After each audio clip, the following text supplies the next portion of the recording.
Hello, everybody. Welcome to the show. We have a big one today, Dean. Coming up, one of the biggest stories no one is covering right now was published in the New York Times today. It's all about Trump's financial disclosures, how much money he's really worth now, how much money he was really worth before the elections, and why he's so beholden to one particular industry that he is basically too compromised to be the president of the United States. So we'll be revealing all of that as the number one story Shocking later news. on. I knew you'd be shocked. I wanted you to be shocked. Yeah, So there we go. Hi, Arlene. Hi, Lisa. Hi, everybody. Good to see you. Yeah, shocking news that Trump's net worth depends on some of the skeeviest people in the world and could be as much as $7 to $10 billion. Shocked. I'm shocked that he's self-dealing. Did you see, before we get started, did you see Yes. the Trump fragrance launch yesterday? Victory 47 for men and for women? Order you one for Oh, your yeah. birthday. Yeah. And, Yeah. So I've got a couple on back order right now. It's sold out. So, you know, you're on top of my list.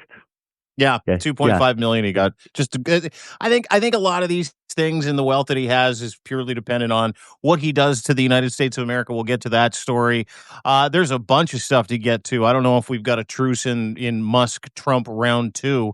But it sure seems like it. And Elon again humiliated. It's got to be catching up with him, dude. I don't know who's going to win this war between these two, but every time he gets over his skis, he starts shitting his pants, doesn't he? Well, he does. You know why? Because it's all tied to crypto. And that's why he keeps shitting himself, because, you know, he's ultimately beholden to what this president does and doesn't do. Yeah. So, but, you know, that fragrance, you know, it's dedicated to you winning. It's all about winning, just like he has at 45 and 47. Yeah. And you know, you were a winner, so that's why I thought it was an ideal gift for you. I'm going to get... Do you know what I'd prefer? For you to give me the fight for fragrance. That smells a lot like fighting, apparently. Yeah.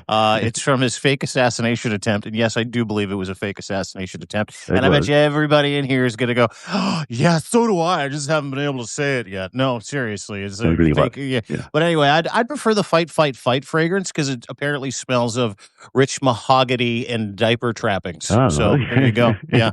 There's no scent of alligator Alcatraz yet. That's still coming. The sweat of sweaty... illegal undocumented workers mixed in with alligator poo or something. I don't know. Oh God, that's where we started. It smells like the corpses of half-eaten migrants in a Florida swamp. That's what this one's called. Fight. Yeah. Anyway, lots to get to. Where do you want to start today? The number 5 story is Sean Diddy Combs, convicted on prostitution charges. Sean Diddy Combs was convicted on 2 counts of transportation to engage in prostitution, but acquitted of the blockbuster racketeering and sex trafficking charges that could have put him away for life. The jury reached its verdict after 3 days of deliberations, finding him guilty under the Mann Act for flying people across state lines for prostitution. Not the most serious of crimes when you consider everything else he was charged with. So it was a split verdict, guilty on prostitution, up to 20 years in jail, but he's not likely to face that much. And prosecutors swung for the offenses and missed the big one. And that's just the reality of it. They couldn't prove the racketeering. They couldn't prove the conspiracy. So what we have is a one-time famous rap artist who basically flew some prostitutes across state lines. Was there ever a doubt that he would get off?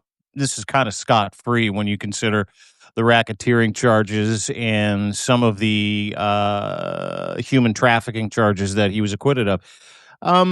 You know, these are always dangerous things for people like me to weigh in on, because I just assumed the prick was guilty from all the shit that we've seen, like the videos of him beating women, you know, the 10,000 bottles of MDMA-laced lube, you know, the hundreds of accounts of him bribing, threatening, threatening to kill, threatening to destroy their lives, the real lawsuits. Like, I think at some point there was like 112 individual lawsuits against the guy. Now, I am no, legal beagle, but when you have that much evidence and physical video of what he was accused of doing existing that we've all seen. Yeah. And he has not been allowed out of prison for the past several months because of how egregious the human trafficking and and all the other racketeering charges, how egregious those crimes were, how people were living in fear. Where there's smoke, he's fucking guilty. Like, and for the legal system, the way that it works in the United States, which is completely geared and we're seeing it right now with the Trump regime. We see it all the time. Everything is geared. The table is tilted towards those that have the very most money, the most important people in the entire ecosystem when it comes to any lawsuit. Isn't who's innocent. It's who's got the most money, who's got the most to lose, who's connected to the right people. America, to me, this is a microcosm of what's wrong with the United States of America. America has long been fucking lawless when it comes to dealing with elites. Lawless. How long did Jeffrey Epstein stay out of prison for? Decades. Donald Trump, he's the president of the fucking United States. Matt Gaetz was almost the attorney general. We're talking about some very, very, very, very, very awful people. And the receipts that I've seen of Puff Daddy means he's a very, very, very awful person who probably is guilty of most of the things he was charged with, and he got off with the least retribution that you can get off for what he was charged for, which was just prostitution. It's one of those head shakers again, innocent till proven guilty, who's proven guilty of prostitution. So he's a pimp, right? Well, what do pimps do? All the other shit that he was charged with, for fuck's sakes. So, but is it racketeering? These racketeering laws were designed to get, the Gambino family, not designed to get the Diddy media mogul family. In reality, he operates like probably every other media mogul around, who's got that kind of money, who likes living the fast life. He does a lot of drugs and women or whatever. He likes that lifestyle. He was living that lifestyle to then retroactively go back there and say, hey, now we think that all of this was racketeering and you were involved in some massive conspiracy when you were just doing your thing, as media moguls might do. I think it was just overreaching in some ways by the prosecutors. I mean, he was found guilty of the prostitution charges. That's a big deal. But if you were going to arrest and charge everyone who enjoyed drug-fueled sex parties in America, you would have very crowded prisons, especially if you charge them with racketeering charges. I mean, it's a hell of a prison to go to for an afternoon, though, wouldn't it? Hey, welcome to the conjugal prison, all conjugal all the fucking time. Yeah, it would be an experience being there for sure. But that's the reality. So I mean, I'm not forgiving everything he did. That was terrible. I mean, he is obviously not very good to his girlfriend. He's beat her up. He's violent as anything. Dude, hundreds of women. Yeah, there's a lot of assault allegations. Hundreds of young men. Yeah. Like, have come forward and sued him legitimately for doing the things that he just got off scot-free for being accused of doing. So in this particular case, there was only the few, right? I mean, they wouldn't go into all hundreds. They got into they went into the most egregious ones, and then I believe witness number 3 just was like, I'm too scared. I mean, you had people showing up that were car bombed by him into silence, like giving testimony, like in the middle of the actual jury trial. So, who knows what happened? Maybe it was, they got to this, 1 or 2 of the jury members. Who knows? Maybe this was just the lesser of two evils. But, the elites win again, the rich win again, the powerful win again, and the victims lose yet again. And there are a lot of victims in the Puff Daddy issue, if you will. A lot of victims. And those are the people who my heart goes out to today. Now, I'd originally thought that he was going to be like an Epstein. I thought there was some sort of, espionage conspiracy behind him in order to blackmail people, which is really what Epstein was involved in, something much more sinister than what he's outwardly accused of. But that never materialized. We never heard any of that, and that was interesting to me that never showed up. So I do think there's a distinction between the kind of crazy things that Epstein was doing. The real crazy things that Epstein was doing that weren't revealed, in the initial charges, and what Diddy has landed up being charged with. And he's more akin to what Donald Trump should have been charged with for sure than with what Epstein should have been charged with. But and here's the thing. This is the thing. Let me just posit this. So I know it's a disgusting topic. We're talking about Puff Daddy being largely found not guilty of the most serious crimes, and as it was earlier this morning, verdict came in just guilty of prostitution. That's it. But there are hundreds of pictures of Donald Trump with Epstein, and hundreds of pictures over the years of Donald Trump with Puff Daddy. You know what I mean? I mean, we don't have the Epstein files. That whole cock up. Still, Donald Trump's name apparently in them. Elon Musk blew that up yet again. And then, you go to the Puff Daddy thing and you're like, it's pretty fucking hard evidence here. And, a lot of documented examples of Trump and P. Dids, Huffy, Father Love, or whatever he calls himself, together at these parties. It is a good time to be an associate of Donald Trump over the past 20 years. I have serious questions as to how that was even possible. Because I'll tell you what happened. I don't know if you've read any parts of the actual verdict reading. Is when he was found not guilty of racketeering, human trafficking, the worst parts. He stood up and started clapping after it was announced that he was guilty of prostitution. He was like this. This is a man whose entire abusive, drug-fueled, rapey, racketeering, prostitution life has been on display for the world for 7 months, and he's clapping. Yeah. No remorse at all. That's a sad zero. Sign. Anyway, the Trump angle interests me. That's pure conspiracy. Trump is a rapist. We know Trump is a rapist, and we know that they hung out at the same parties that he was on trial for. So, and we know that Trump still became the U.S. president after being, essentially found by a judge to be a rapist, and yet there's our sliding justice scale, as you were talking earlier, of what happens to people who are wealthy in America and commit horrible things. You know what? And it's a microcosm of what America is becoming, which is rules for me and not for rules for thee and not for me, laws for thee and not for me, and those laws for the me's don't exist. They just exist for the American public. And I wrote a piece today that really talked about looking at the double standard, the self-dealing, the lawlessness when it comes to the richest, the most important, the most influential in and around Trump's orbit, the loyalty. This is how empires die. This is if you look at life through a historical lens and empires rising and falling through history, our human history, everyone from the British Empire to the Roman Empire to the Ottoman Empire, they all died the same way. They died like this. They died like this when the people plainly saw that they were the victims, that they were the marks, and that everybody else associated with, whatever kingdom was running the fiefdom at the time got everything and you got nothing. And unfair was a policy. Still is.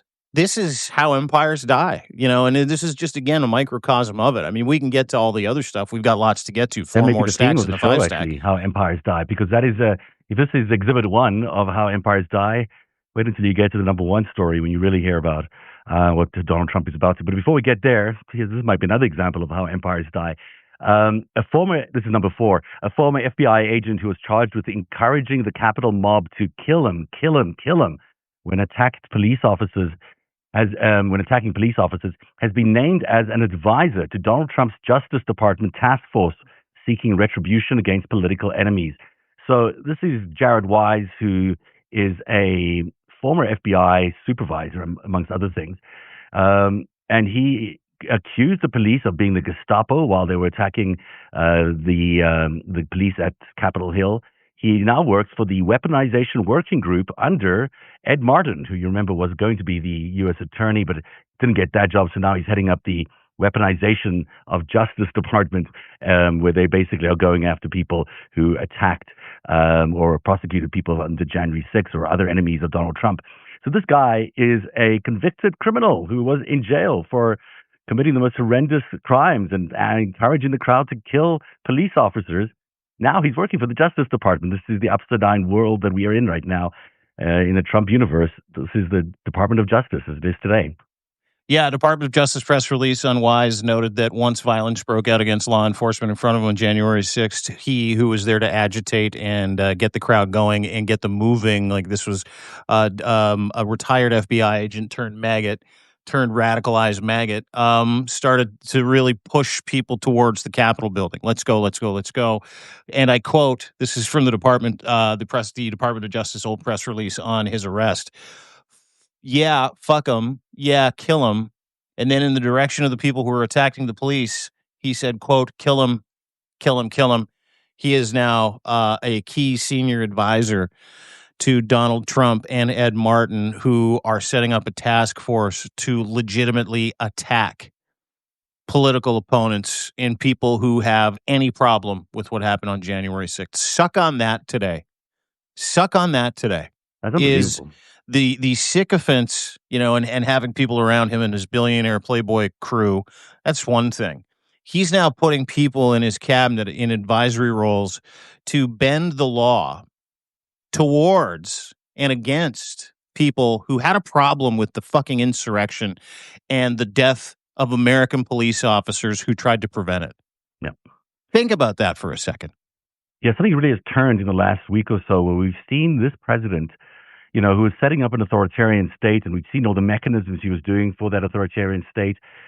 Had all those things are suddenly in place for him, and now we're beginning to see him weaponize them against people. And what we're seeing is this obvious and clear targeting of any of his political opponents. And if you're on his side, and no matter what crime you've committed, no matter who you've killed, no matter what insurrection you may have organized, no matter what you've done, you are now his ally and weapon against his political opponents. And what you do as his ally and weapon is perfectly okay, no matter what it is. And what your enemy does, what his enemies do, or his opponents do, they're at risk of even being arrested and deported, which is what he was threatening the leading candidate in the Democratic Party for the New York mayorship. This is where we're heading now, where the leading guy for the mayor of New York may be ultimately deported and sent to one of these concentration camps, because he's opposing ICE entering New York City. This is where we are in America today, where we've completely lost our moorings in terms of values, in terms of our law, in terms of everything. And we're just going to weaponize every department we've got, having purged it of all the legitimate prosecutors and all the real people who are doing real stuff over there. We're going to use all the power that those institutions have and target our opponents and make sure that our opponents can never get an upper hand on us. Do you see the dominoes falling into place? Whether it's Alligator Alcatraz meant for migrants, it ain't. It's meant for the people that Mr. Wise and Ed Martin and the Trump task force against political enemies is going to go after too. All of these things matter. The suspension of habeas corpus, the suspension of basic or fundamental human rights, the suspension of any legal representation, the removal of birthright citizenship. Everything points to one thing, and you can look at Alligator Alcatraz and all the other concentration camps that the Trump administration is building around the United States and the ones that they're co-opting around the world in derelict third world countries where these people never come home. This is on. We've talked about empire building and the death of empires. This is the building of the American Reich. That's exactly what this is. And you can see it happening in real time. What did Hitler do when he was let out of jail after spending some time there for trying to take over Germany back in the late 20s? I'll tell you what he did. He got out and the people that went with him, he put them and installed them in places of power, just like Donald Trump is doing now. Same playbook. This is the exact same playbook, kids. Yeah. And it's funny you should mention Alligator Alcatraz. Alligator Alcatraz. That's what it's called. Yeah. Because yesterday, this is the number 3 story, during his visit to the detention center in Florida, Donald Trump floated the idea of deporting U.S. citizens who commit crimes, saying a lot of bad people that have been here for a long time, many of them were born in our country. I think we ought to get them the hell out of here too. So he's gone from saying that these facilities are designed for undocumented or illegal immigrants. First, he said it was for criminals who are illegal immigrants. Then it became just any illegal immigrants. Now he's saying, well, it's also designed for citizens who've committed crimes. which they will also, by the way, try strip their citizenship from them in a new ruling that not a new ruling, in a new policy guideline that the Trump administration has issued. They intend to take people's citizenship rights away if they've been committing crimes in America. So this escalation, this broadening of who they're targeting, we've said this is coming for months, and here it is. It's coming. And who's he going to target with his weaponization committee there with Ed Martin and Mr. Wise? Well, he's going to target his opponents. He's going to target the Democrats. He's going to target any mayor or any city official that sanctuary tries to oppose cities, him. blue states. Yeah, Yep. exactly. Yep. Critics and critics of the president. I mean, I was talking to Olga Lautman yesterday on the Trump tyranny track, and she's like, "Well, that person is me. I'm a U.S. citizen who's been here for 40-something years, who's a critic of the president of the United States, and I could be targeted for that reason." And she's not probably wrong under these circumstances. So, this is where it gets really frightening when you see the president's judgment around who is a bad person is the qualifier for who gets to keep their citizenship. Mm-hmm. Yep, and that is a direct correlation with the entire Project 2025 master plan, right? Yeah. Go back to that all the time. The master document that is running the United States, that was built by Stephen Miller and Russell Vought, who are two of the worst fucking human beings on the planet, who want to turn that beautiful country, that shining democratic city on the world hill, into an authoritarian police state. Well, it's on. I mean, the big beautiful bill that passed yesterday still has to get past the House. One of the key provisions in it was to fund ICE to the tune of $140 billion. The fucking Navy doesn't get $140 billion. So, you're talking about taking a little-known, specialized, niche group of people that help manage the border and turning them inside against Americans, and then funding it like you're funding the military, but then some. Yeah. That is a massive recruitment drive that's coming. Yep. There is going to be an enormous effort put into getting as many of you into those camps as humanly fucking possible. And they funded it through the big, beautiful bill. It is the most disgraceful piece of legislation in America's 250-year history that is meant for one purpose and one purpose only, which is to kill as many people that the Trump regime finds undesirable or un-American. We say it all the time. It is about race. It is about ideology. It is about politics. And it will get much more violent before these things get shut down. And here's the other thing. We still don't really even know what's going on in these detainment camps. We don't know. We have no idea. No oversight either. And I had a conversation years ago with a relative who, my grandfather landed on the beaches of Normandy, largely at the end of the Second World War. We did not know, the extent of the human rights tragedies and abuses going on in Holocaust camps across Europe. We did not know. And it was a shock to the world. It almost cratered the world with PTSD when we found out what had happened. We're not going to find out what's going on in these concentration camps and these detainment centers until this is over. Mm-hmm. And this is just beginning. Yeah, I mean, someone just pointed out, and you had a story on this in your Substack yesterday about the 55 Canadians that are being detained. And, we don't really know exactly why or how they're all there and what conditions they're in. We also know that the Congress now needs to give ICE 7 days notice before they even can see any of these detention centers. So to do their oversight duty and visit any of these detention centers, they have to request permission to do so 7 days in advance. Yeah, and let me just deal with the death part. Yesterday, Tom Homan, the guy from ICE, who, by the way, said he's in hiding, can't live with his wife because of the threats against his life. And he's like, this is unfair. And I'm like, no, those are natural consequences, you dumb shit. Yeah. So bottom line is Tom Homan was actually a Cuban national, 75-year-old Cuban national, on top of a 49-year-old Canadian. Mm-hmm. Who was picked up by ICE, Johnny Noviello, something that we haven't really talked about here, who was not given access to his medication. He died in jail. The gentleman, the 75-year-old Cuban, apparently the same thing. Wasn't given proper medical attention, died in jail. There have been 11 deaths. Tom Homan was asked about the Cuban death, and he's like, people die in custody all the time. Next fucking question. And I'm like, my bullshit. God, that is America's reputation now. That is not true. The reality of it is the death numbers have increased dramatically in the last year since this ICE expansion has continued. They do not have facilities that can hold the number of people that are there. They're 140% over capacity. This is not normal to keep people in conditions like this, which don't have the facilities to keep people. Of course, people are going to die if they can't get to see doctors, can't get any medication for their conditions. Of course, that's going to happen.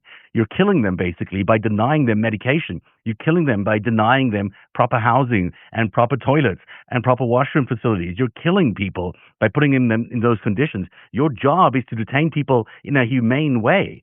I mean, that's what we do in America. We don't detain people and then in conditions that are so deadly and disgusting that you're going to premeditate a murder there.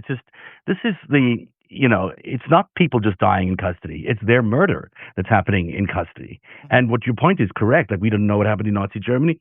We're not going to know until it's too late how many people have died at Sikot or in Libya or in Sudan or in America, at Alligator Alcatraz, yeah. in Arizona, and fucking Louisiana, in California. I mean, they're in every fucking state, Zev. I know. It's just appalling that is the response from the Department of Homeland Security. Speaking of appalling, the big beautiful bill is a number 2 story.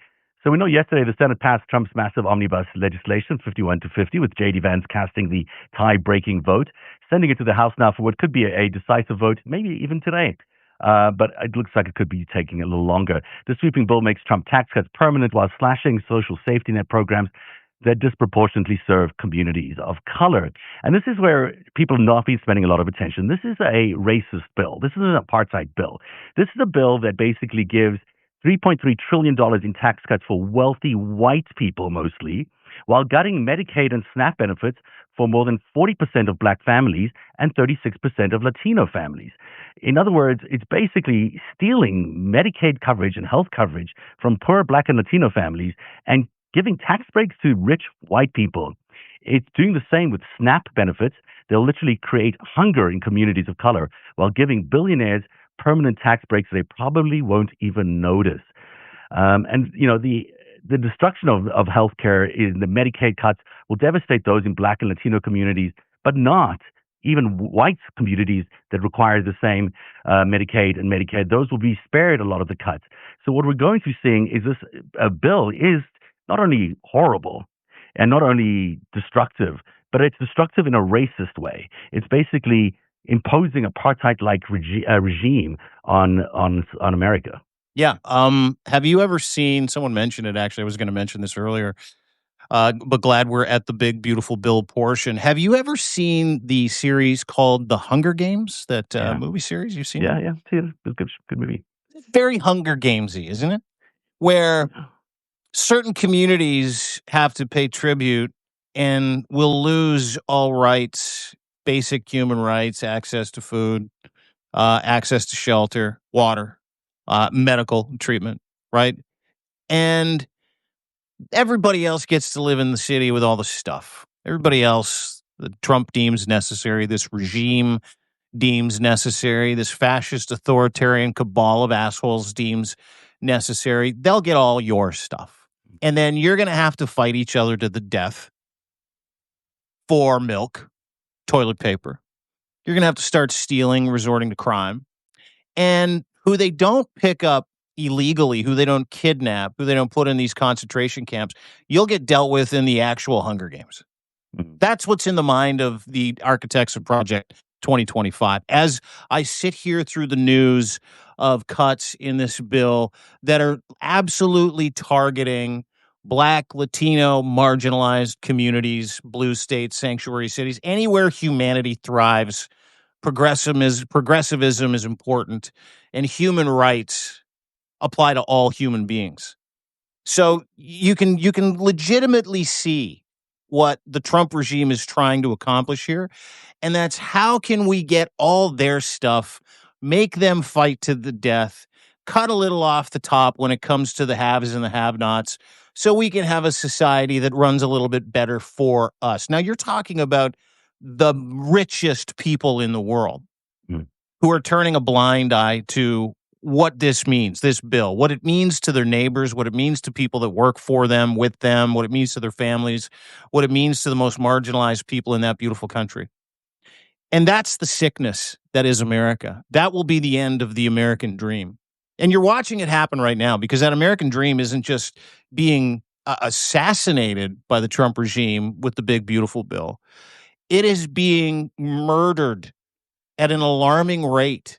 It is being genocided in favor of the Trump regime dream, in favor of a Christian nationalist dream, in favor of an oligarch-led dream, where only the richest, the most powerful, and the most conservative get to the front of the line. That's the make America great again part. It happened here in Canada too, where it's like, we want to give Canadians back. This was Pierre Poilievre, the guy who lost miserably to Mark Carney. We want to give you back your country. That's what this is. We want to give you back this country, but we need to be able to figure out a way to kill as many people who you don't like as possible. And that's exactly what this big, beautiful bill helps them do. What it also does, that was brilliantly said, is it makes this class of people, these non-white people, your servants, your slaves, because they're so beholden to you for everything, because they don't have any other support or care from society or anything else. They need the work that they can get from you. And in South Africa, you know, this is in land that was originally black land in Africa. You had millions of people that were enslaved by a minority of white people that showed up in their country. And they were ordered to do the most devastatingly difficult work of mining gold and minerals so far deep beneath the ground that they would be, there for days, weeks at a time, and just in the most horrendous conditions, just chipping away at rocks, getting all sorts of diseases, just to gain some of the mineral wealth that was under South Africa. Yeah, mining in South Africa was South Africans' version of cotton picking, was it not? Yeah, it was like diamonds and the gold bonanza, and they'd live under these horrific conditions in squalid camps near the mining sites. Peter Thiel's dad ran one of those very, very mines in South Africa, so you know where he got his inspiration from. And these guys were paid minimum wage and less than minimum wage. It was sort of like a South African version of minimum wage, basically nothing to survive. They were told that in order for them to move from any location to any location, they had to carry a passbook, and they could only get permission to travel to certain locations in their country if they had this passbook with them. And if they didn't, they'd be thrown into jails, and all sorts of disappearances would happen, and crackdowns would happen. How is this any different? It's not. It's the same thing. And we're creating that same environment. And the thing is, it's not only the very rich Americans who might be thinking, oh, well, let's just do this because what the hell, we get rich, we can do this. But it's also the middle class Americans that are sort of turning away and not paying attention to this. Everyone's got to be paying attention, because you know what really happens in this very morally decaying system that they're introducing into America is your soul begins to decay. Because you see you have to physically and emotionally and mentally separate yourself from the terror that you see every time you open your fucking front door. Everybody else. Yeah. And it's not, you might think that you're imprisoning the black people that are down in the mines and are coming up and doing all the work and giving you all the wealth and all the luxury that you're living in. But the people who are actually in prisons are you. You're the white, rich, or middle class South Africans then, or Americans now, who are now so terrified of the pain they've caused on everybody else and the trauma they've caused on everybody else, that they have to put themselves behind big white walls and barbed wire fences and lock themselves in prison. They need an ICE police force to go around to kick your ass for them. Yes. That's what this is. And the amazing thing for me every time I went into a township in South Africa was how happy people in the townships were, because they knew that they didn't have any of the moral corruption that existed inside the white class. And they knew that they were living their lives freely and openly and without any of the guilt associated with what's going on. And this is what I appeal to white Americans to realize it's happening right now. You can think if you're just going to ignore this, pretend that you can ignore politics, oh, that Trump administration is just going to do what it does, but you know what's going on. And you know that at the end of the day, it's your soul that's decaying and your morality that's decaying, and everything that you've told your kids that they should be, you're becoming the exact opposite. You're becoming the interesting. Sorry, racist. go ahead. Yeah, and so there's a sort of an ironic thing that happens with things like apartheid. It's about to infect all middle class Americans who are going to pretend that it's not happening, even though no, it's happening. But because it doesn't hurt them directly, they think it's not going to hurt them, but it does. It does at the end. there's a disease that exists when society goes through upheaval like we're seeing in the United States, and it's the disease of apathy. And the second that you give into that apathy, you give away your agency. You give away your ability to create change for yourself. I understand that a lot of Americans are looking inward and trying to figure out a way to insulate themselves from the hate, the destruction, the anger, the death, the kidnapping, the suspension of rights, the crying legal migrants who are watching their relatives and daughters and dads and brothers and sisters and uncles and cousins and aunts get pulled from the dinner table, thrown into ICE vans, and sent away forever to who knows where. That and I can only tell you the truth of the matter is that apathy means you're not prepared for when it comes for you. You will give your agency away by turning away. I watch mainstream media do this every fucking day. I watch them report on Donald Trump like he's a legitimate human being. I watch them sane wash his shit every day because they try to protect themselves. When people like you, me, Lev, Michael Cohen, Aaron Parnas, Midas Project, good people who understand that a functional society depends on the humanity of democracy. And so they stick their necks out every day. We do this every day. And we're not heroes. We're just buoyed by the fact we're not them. And we're not going to give our agency away. That's why it's so important for everybody to share content like this. That's why it's important to hit that little square with the arrow on it and share it with your friends. That's why it's important to give subscriptions to maggots and people that you have in your life so that you can share this information because they don't know that this is happening. Mainstream media is not talking about these things. They're talking about Alligator Alcatraz like it's a great place. Like the fucking Fox News did a tour of it the other day. They're like, hey, look at these sweet bathrooms we got. And the showers are over there. Merch. Yeah, there's merch. There's Alligator. Like this is a concentration camp that has merch that a lot of people are going, yeah, I want one of those fucking hats. Yeah. That's America now. My friends, that's America now. And to be able to pierce that bubble of hatred, that bubble of genocide, you have to share the kind of content that we're not getting from mainstream media. Stuff like this. You got to send this to people. Don't just give subscriptions, send people this stuff. There's a reason why I don't paywall any of the things here. The reason why I don't paywall any of the things here, it's because I want people to have the information. Sure, paid subs, they get access to different things. But more importantly, it doesn't matter if you subscribe. What matters is that you share things with other people where you can count on this truth. Because you're not getting this truth anywhere else about what is actually happening. Like, I can't tell you how many times on the inside of these chat sections, even just today, talking about Mr. Wise, who was a J6 FBI retired agent, who was supposed to go to jail for really helping incite the riot, threatening to kill, encouraging people to kill police officers, being named the senior advisor on the Trump team that's going to target political enemies, anybody they don't like. And they're saying, oh my God, I had no idea. That's the first I've heard of it. That's because these stories are getting choked out. If they get reported, they get choked out on social media. And if they do get reported, sometimes they disappear. So please subscribe to people like us. Please subscribe to other truth tellers and please share these stories because there's no way the average American knows some of this stuff. And you have to, because that's the only time it changes. I watched a Kinzinger interview with this guy that started this organization called Leaving MAGA. And it was so eye-opening for me. I'm like, oh my God, these guys really, it was a cult. Like they did the only way that he got out of the cult. And this is what he said. It was like, I opened up my mind to other information. So please, it's never been more important to subscribe and join this team, join the resistance, and be able to take that resistance and gift it to other people that you know need this kind of information. It's never been more important to share it.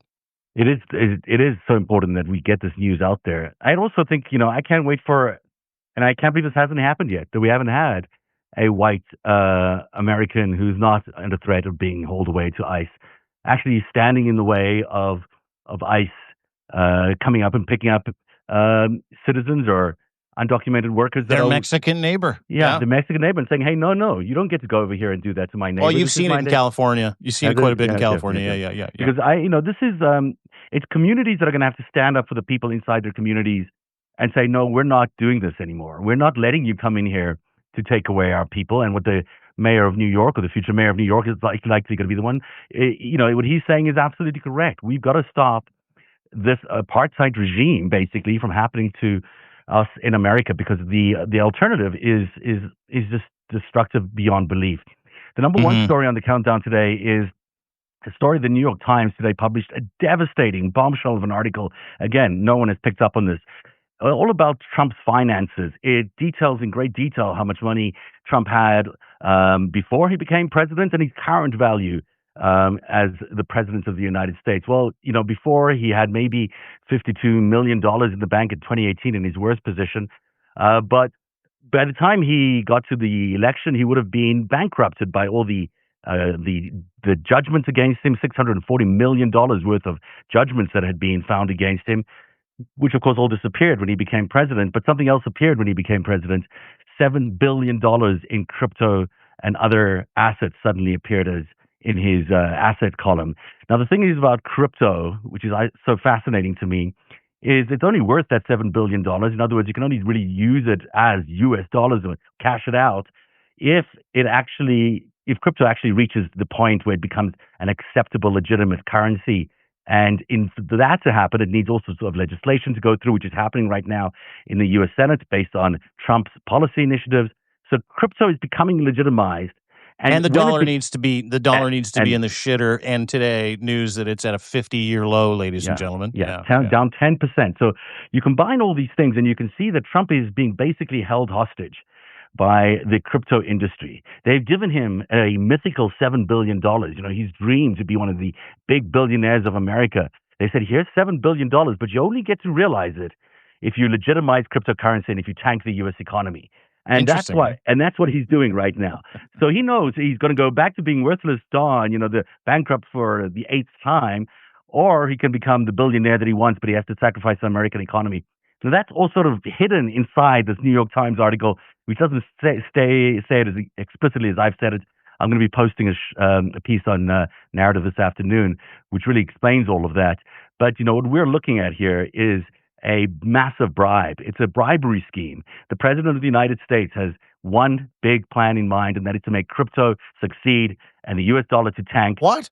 And he'll get a $7 billion paycheck. I believe it or not. It's that guy named Donald Trump who got that bribe. You don't say. You don't say everything that I want. You don't say that Donald Trump is worth $7 billion if crypto is legitimized as a national currency. You don't say that the dollar has to tank for that to happen. It's down 50% as of today. 50%. Or sorry, it's a 50-year low today, down 10%. You don't say that there's a $7 billion nest egg waiting for him if he accomplishes this, destroys the economy, and destroys your 401ks along with everything you've worked for, as long as he gets $7.1 billion. You don't say he'll burn down the entire U.S. economy for $7 billion just for himself at the age of 79. You don't say. I say it. And it's the New York Times article is from today, by the way. Yeah, that doesn't say what I just said, by the way. But go to narrative.org. I believe you've got 50% off subscriptions this month as well. It's a Canada Week sale. I'm doing the same thing, so never a better time. You get half price access, pure access for life. July 4th. But nobody does. I'm doing it till the end of September, just so you know. Okay. Sorry, the end of this week. But nobody does a better job of putting the dots together where it comes to Trump's financial crypto bribery scheme. And what Zev is suggesting is he will give extra reporting because he's been covering this for 10 fucking years.